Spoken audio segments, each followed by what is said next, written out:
আমি একবার একটা ফেসবুক স্ট্যাটাস দিয়েছিলাম। স্ট্যাটাসটা ছিল এরকম যে রবীন্দ্রনাথ, ডক্টর ইউনূস, অমর্ত্য সেন এদেরকে আমি সাধারণ প্রতিভা মনে করি। তো চারিদিকে এটা নিয়ে খুব গুঞ্জন শুরু হলো, ফিসফিস শুরু হলো, একে অপরকে গোপনে গোপনে বলে যে দি আবদুল্লাহ মাসুম নিজেকে ডক্টর ইউনূসের চেয়েও অনেক বড় ব্যক্তিত্ব মনে করে। এটা তাদের একটু ব্যঙ্গের সুরেই বলে।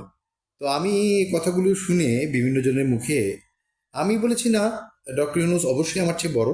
তিনি বয়সে আমার চেয়ে বড় এবং উচ্চতাতেও হয়তো আমার চেয়ে 1 ইঞ্চি লম্বা হবেন। কিন্তু আমার প্রশ্নটা ভিন্ন জায়গায়। আমার প্রশ্নটা হচ্ছে যে ডক্টর ইউনূসের চেয়ে মেধাবী ব্যক্তিত্ব কেউ পৃথিবীতে হতে পারবে না, এটা কি জাতিসংঘের কোনো ধারায় উল্লিখিত আছে? 4200 ধর্মের কোনো শ্লোকে কি এটা লিখিত হয়েছে? স্রষ্টা কি কোথাও এটা ঘোষণা করেছেন? অথবা সংবিধানে কি এটা লেখা আছে যে ডক্টর ইউনূসের চেয়ে বেশি মেধাবী কোনো ব্যক্তিত্ব এই পৃথিবীতে আসতে পারবে না? তো আমার প্রশ্নটা একটু ভিন্ন। যদি আহ, আহ, যদি স্রষ্টা কাউকে ডক্টর ইউনূস বা আমরা যারা পৃথিবীতে যারা নোবেল লরিট হয়েছেন তাদের চেয়েও অনেক বেশি মেধাবী করে কাউকে স্রষ্টা প্রতিষ্ঠিত করেন, এখানে কার কার আপত্তি রয়েছে? আচ্ছা, বা এই মহাপুরুষ বা কীর্তিমান মহাপুরুষ শব্দটাকে একটু অ্যানালাইসিস করতে চাই আমি। আমি ডক্টর ইউনূস একটি আইডিয়ার জন্য নোবেল পুরস্কার পেয়েছেন, আপনারা সকলেই জানেন। তো আমি পৃথিবীকে পরিবর্তনের জন্য 13টি নতুন আইডিয়ার স্রষ্টা ও জনক। অলরেডি 4টি বাস্তবায়ন হয়েছে। আপনারা জানেন যে ভাড়ার টাকায় ফ্ল্যাটের মালিক, 6 ফুটের বাইক লেন, আন্তরিক মানবিক বিজনেস মডেল, বিপদের বন্ধু। তারপরে আপনার এরকম অনেকগুলো আইডিয়ার স্রষ্টা আমি। জাতিসংঘের আয় কীভাবে 2020 টাকা বাড়বে বিনা বিনিয়োগে।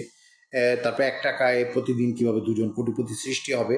এগুলো সব লজিক্যাল, ম্যাথমেটিক্যাল এবং রেশনাল সমস্ত ব্যাকগ্রাউন্ড আছে এই আইডিয়াগুলোর স্রষ্টা আমি। তো আমার কথা হচ্ছে যে ডক্টর ইউনূস যদি এতই সেরকম সেই মেধাটাই যদি ওনার থাকবে, তিনি তো রাষ্ট্র ক্ষমতায় ছিলেন, উনি ওনার হৃদয় তো কম বড় নয়। হ্যাঁ, তো সেক্ষেত্রে উনি কেন 1 টাকায় প্রতিদিন 2 জন কোটিপতি সৃষ্টি করলেন না? অথবা জাতিসংঘের আয় 2000 কোটি টাকা বাড়াবার মতো আইডিয়া কি নেলসন ম্যান্ডেলা তৈরি করতে পেরেছে? বঙ্গবন্ধুর প্রশ্নই ওঠে না। আর যদি কেউ পারতো নিশ্চয়ই করতো। আমি তো বলেছি যে আমার আইডিয়া যদি ব্যর্থ হয় তাহলে 1 কোটি টাকা পেনাল্টি দিব আমি। হ্যাঁ, জাতিসংঘ যদি আমার আইডিয়াকে গ্রহণ করে এবং এটাকে এক্সিকিউট করে এবং যদি সেটা তাদের আয় এই পরিমাণ না বাড়ে, আমি জরিমানা দিতে প্রস্তুত আছি। আমি এই মর্মে তাদেরকে অলরেডি চিঠিও প্রেরণ করেছি। এটা শুধু আমি যে আপনাদের সাথে গল্প করছি ব্যাপারটা এরকম নয়। আচ্ছা, যাই হোক। তো আমরা একটু আমি আজকে একটু অ্যানালাইসিস করবো যে আসলে কীর্তিমান মহাপুরুষ হওয়ার জন্য কি লাগে, বা মহাপুরুষ আসলে কাদেরকে বলে, বা মহাপুরুষ হওয়ার জন্য কি প্রয়োজন হয়। অনেকেই বলে যে আপনি কয়টা ডক্টরেট করেছেন। তো আমি খুব মজা করে এই অ্যান্সারটা দিই একটু অদ্ভুতভাবে।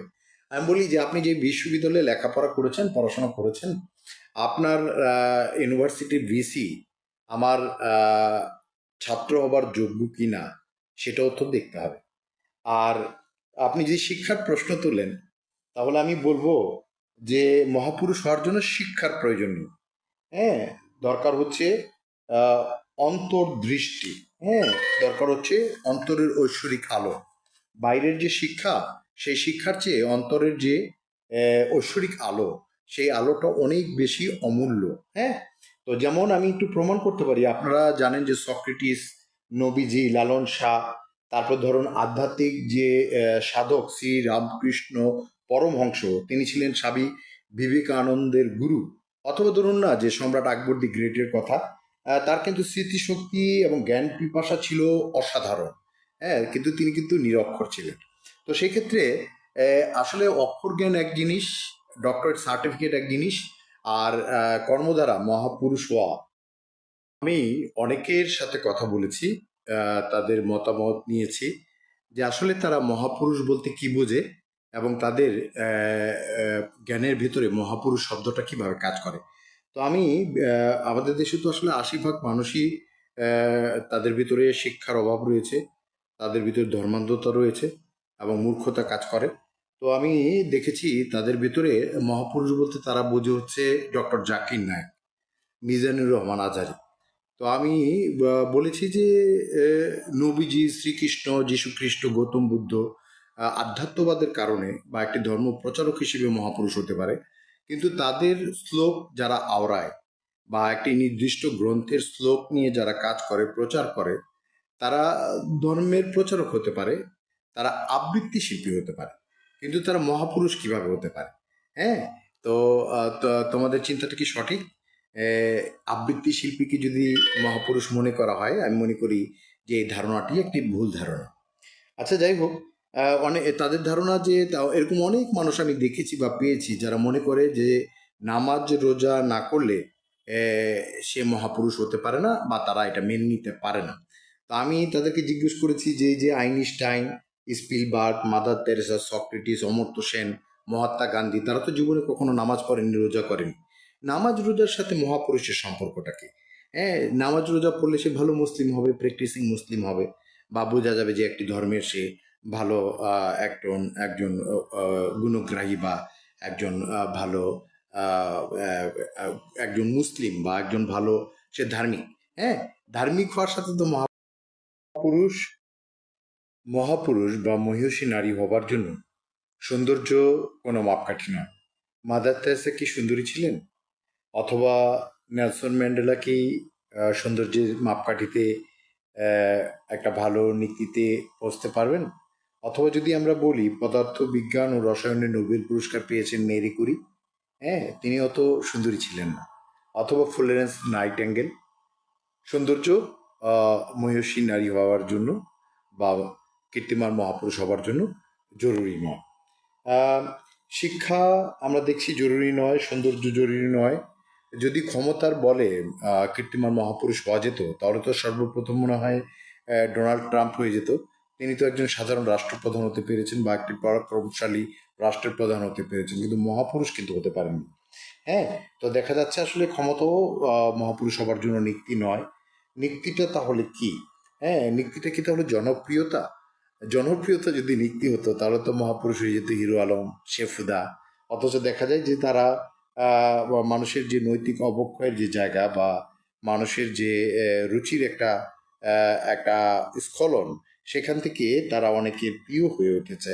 এটাকে মহাপুরুষ বলে না, এটাকে বলা হচ্ছে একটা অপরুচির একটি জনপ্রিয়তার একটি স্থান। তো জনপ্রিয়তাও নিক্তি নয়, তাহলে তো তারাই মহাপুরুষ হয়ে যেত। তাহলে আমরা দেখতে পাচ্ছি ক্ষমতার বলে মহাপুরুষ হওয়া যায় না, জনপ্রিয়তা দিয়ে হওয়া যায় না, শিক্ষা দিয়ে হওয়া যায় না, সৌন্দর্য দিয়ে হওয়া যায় না, এবং পাশাপাশি আমি বলবো যে আসলে নামাজ রোজা দিয়েও মহাপুরুষ হওয়া যায় না। তাহলে মহাপুরুষ হবার জন্য নীতিগুলো আসলে কি?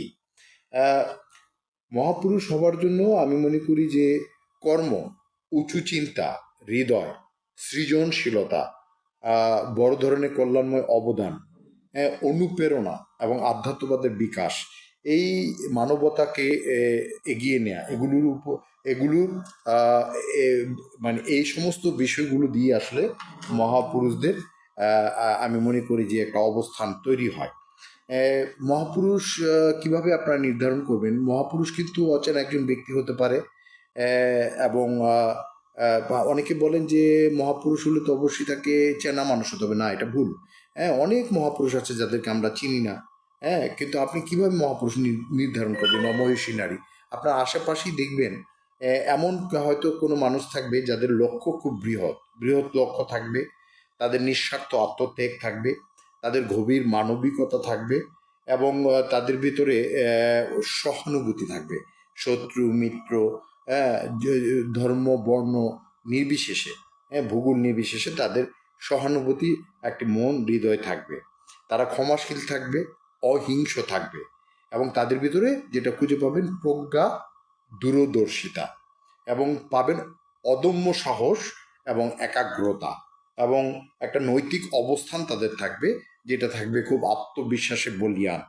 তো এই বিষয়গুলো যদি আপনি দেখেন যে আপনার আশেপাশের কারোর ভিতরে আপনি এটা আইডেন্টিফাই করতে পারছেন, তাহলে ধরে নেবেন যে এই মানুষটা, আপনি যত সাধারণ চোখে তাকে দেখেন না কেন, সেই মানুষটা আসলে আহ, মহাপুরুষ অবশ্যই বা মহিষী নারী অবশ্যই। তা আমাদের সমাজ আবার মহাপুরুষ মহিষী নারীকে ধারণ করবার জন্য যে যোগ্যতাটুকু প্রয়োজন, যে শিক্ষাটা প্রয়োজন, যে সহমর্মিতাটা প্রয়োজন, এবং যে আন্তরিকতাটা প্রয়োজন, এবং যে আমি বলবো যে রুচিটা প্রয়োজন, সেটা আসলে আমাদের সমাজে এবং উন্নয়নশীল রাষ্ট্রগুলিতে অনেক সমাজেই ওইভাবে বিকশিত হয় না। তা আমাদের মৃত্যুর পর এই যারা এরকম মহাপুরুষ, যারা পৃথিবীর জন্য অবদান রাখতে চান, মানবতা, সৃজনশীলতা, হৃদয়, কর্ম, উঁচু চিন্তা দ্বারা পৃথিবীর মানুষকে আরো উন্নত করতে চান, জগতের শিক্ষক রূপে কাজ করেন এবং নজির সৃষ্টি করেন, সে ধরনের মানুষগুলোকে আমরা আসলে অনেক সময় আমাদের দৃষ্টির আড়ালে এমনভাবে রাখি, এবং আমাদের সমীহটা, আমাদের অন্তঃস্থলের ভালোবাসাটা, আমাদের সম্মানটা ওইভাবে আমরা অনেক সময় আমরা দিতে ভুলে যাই, দিতে কৃপণতা করি, বা আমরা দিতে ব্যর্থ হই।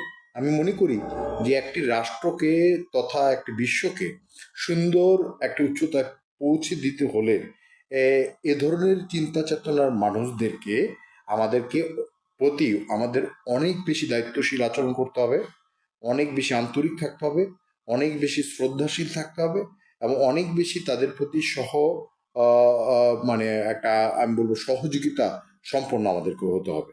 হ্যাঁ, তো আমরা যদি এই প্র্যাকটিসটা, আমাদের এই মানসিক কথাটা একটু পরিবর্তন করি, আমি মনে করি যে আমাদের রাষ্ট্রে অনেক ভালো হৃদয়ের অনেক মানুষ আছেন, যাদের ভেতরে এরকম মহাপুরুষ এবং মহিষী নারী হওয়ার যথেষ্ট অনন্ত সম্ভাবনা রয়েছে।